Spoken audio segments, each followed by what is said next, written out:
भारत ने एक क्षेत्र में पिछले दिनों चीन को पीछे छोड़ दिया। अब अमेरिका में जिस देश के सबसे ज़्यादा इंटरनेशनल स्टूडेंट्स हैं, वह देश भारत है। पिछले महीनों दिल्ली में स्थित अमेरिकी दूतावास ने यह सूचना दी कि वह 82,000 से ज़्यादा भारतीयों को स्टूडेंट्स वीज़ा जारी कर चुका है। अमेरिकी दूतावास की अधिकारी पैट्रिशिया लसीना ने इस चलन का स्वागत किया और कहा कि विदेशी स्टूडेंट्स के लिए अमेरिकी पसंदीदा जगह है। इससे पहले दूतावास ने यह सूचना दी थी कि 2020 और 21 में अमेरिका में 1.67 लाख यानी 1,67,000 भारतीय स्टूडेंट पढ़ रहे थे। ऐसा लगता है कि कोविड की पाबंदियां हटने के बाद अमेरिका जाने वाले स्टूडेंट्स की बाढ़ सी आ गई है। हमें यह नहीं मालूम कि जो भारतीय स्टूडेंट्स अमेरिका या अन्य विकसित देशों जैसे ब्रिटेन, कनाडा, ऑस्ट्रेलिया, न्यूजीलैंड या फ्रांस और जर्मनी समेत अन्य यूरोपीय देशों में जा रहे हैं, उनकी सामाजिक आर्थिक पृष्ठभूमि क्या है।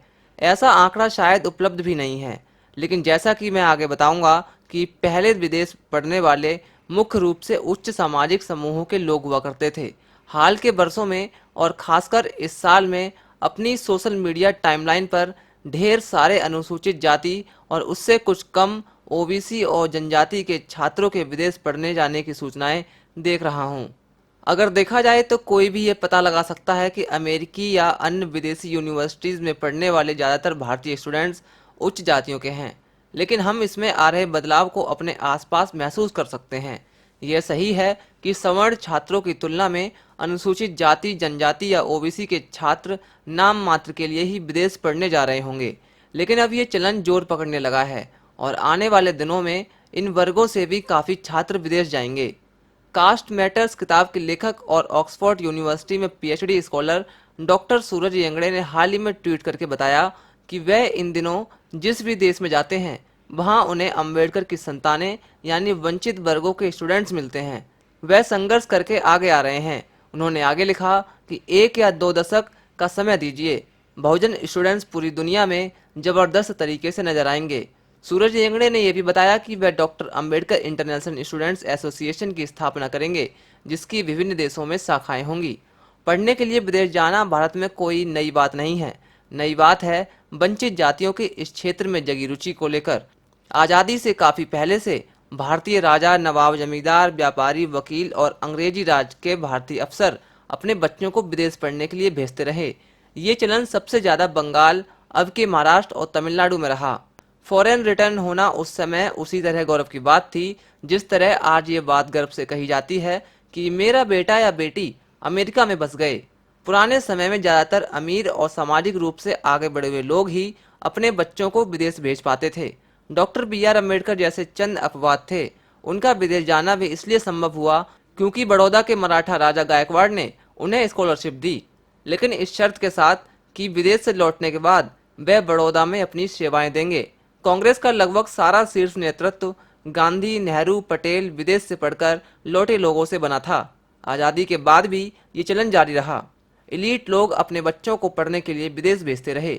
इधर देश के अंदर भी सरकारी नौकरियों और पीएसयू के कारण पढ़े लिखे लोगों का एक इलाके से दूसरे इलाके में जाना तेज हुआ।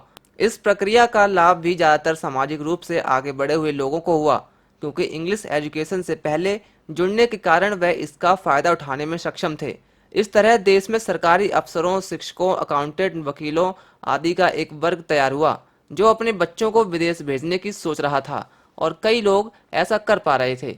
अपनी चर्चित किताब कास्ट ऑफ मेरिट में हार्वर्ड यूनिवर्सिटी की प्रोफेसर अजंता सुब्रमण्यन ने विस्तार से बताया है कि सवर्ण और खासकर ब्राह्मण इंजीनियरिंग, एजुकेशन और आईआईटी में कैसे छा गए और वहां से उनके लिए अमेरिका जाने का रास्ता किस तरह खुला। इसमें वे जाति की परंपरा, सांस्कृतिक क्षमता और संपर्कों के जाल की भूमिका देखती हैं।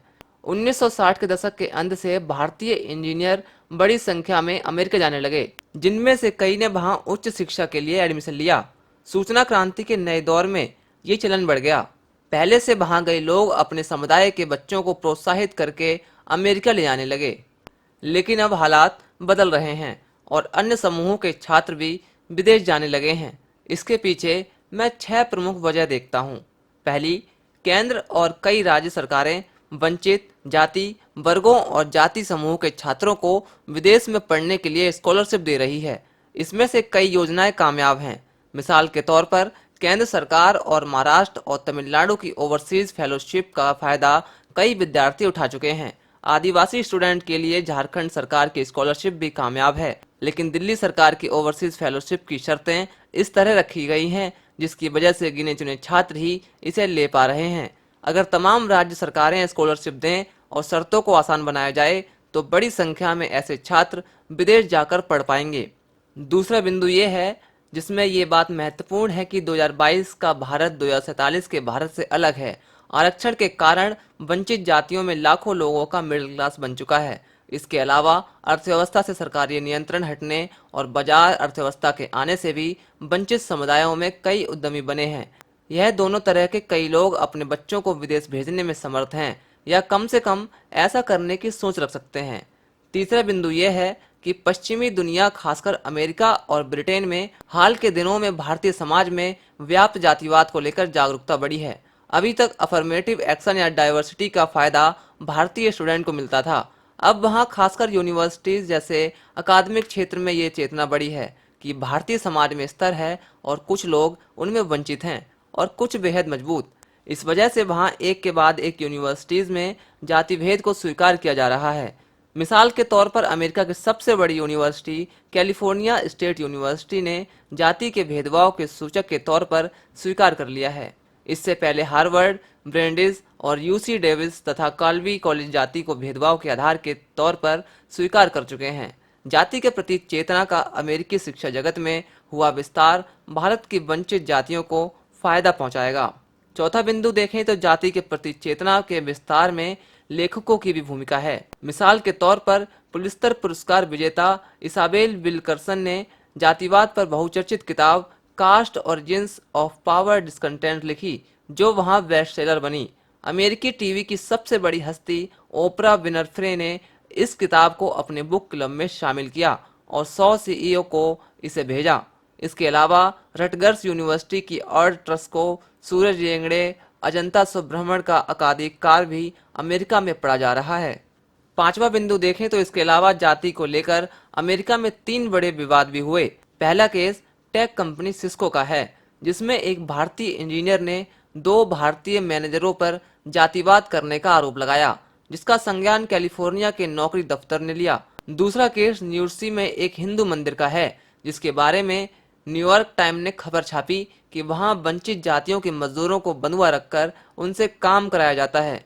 तीसरा केस गूगल का है, जिसमें कर्मचारी जागरूकता के एक कार्यक्रम में दलित अधिकार एक्टिविस्ट और इक्वलिटी लैब की संस्थापक तेनमोई सुंदरराजन को बोलना था, पर भारतीय सवर्ण कर्मचारियों के विरोध के कारण ये कार्यक्रम ना हो पाया।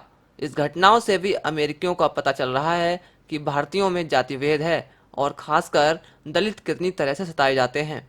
छठे बिंदु को देखें तो भारत में अब कई बहुजन खासकर दलित संगठन और कार्यकर्ता स्टूडेंट्स को विदेश में शिक्षा के लिए तैयार कर रहे हैं और उन्हें सुविधाएं भी दे रहे हैं, और इसका सकारात्मक असर भी हुआ है। इन संगठनों में आए नए आत्मविश्वास और महत्वाकांक्षाओं को इन संस्थाओं में साकार रूप मिल रहा है। इनमें सबसे चर्चित नाम नालंदा अकादमी का है, जिसका वर्धा कैंपस और डिजिटल रूप 14,000 से भी ज़्यादा स्टूडेंट तक पहुंच रहा है। इसके संस्थापक अनूप कुमार हैं। वहीं एकलव्य संस्था भी महाराष्ट्र के वंचित स्टूडेंट्स को देश और विदेश की अच्छी यूनिवर्सिटीज के लिए तैयार कर रही है। इसके संस्थापक राजू केंद्रे का समाज सेवा में बहुत बड़ा नाम है और फोर्ब्स मैगजीन ने भी उनके काम के महत्व को स्वीकार किया है। राजू केंद्रे ने हाल ही में लंदन में अपने फेलोशिप पूरी की है। उनका काम मुख्य रूप से विमुक्त जनजातियों के बीच है।